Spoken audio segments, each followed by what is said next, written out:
What is paracetamol? Paracetamol, also called acetaminophen, is a widely used medicine for relieving pain and reducing fever. It is one of the safest and most commonly used drugs in the world when taken in correct doses. It does not cause stomach irritation like many other painkillers. 2. Drug class.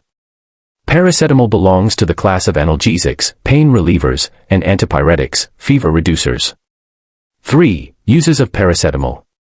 Paracetamol is used to treat fever, headache, toothache, muscle pain, back pain, joint pain, pain after surgery, cold and flu symptoms. 4. How paracetamol works. Paracetamol works by blocking pain signals in the brain and controlling the heat-regulating center in the brain to reduce fever. It does not reduce inflammation like ibuprofen. 5. Dosage. Adults. 500 mg to 1000 mg every 4 to 6 hours. Maximum, 4000 mg per day. Children.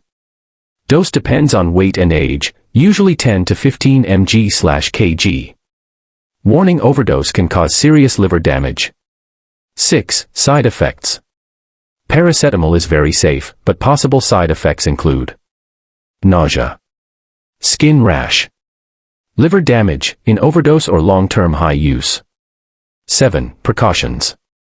Do not exceed recommended dose. Avoid alcohol when taking paracetamol. Use carefully in patients with liver disease. 8. Drug interactions.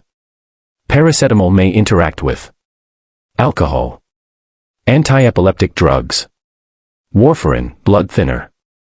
9. Storage.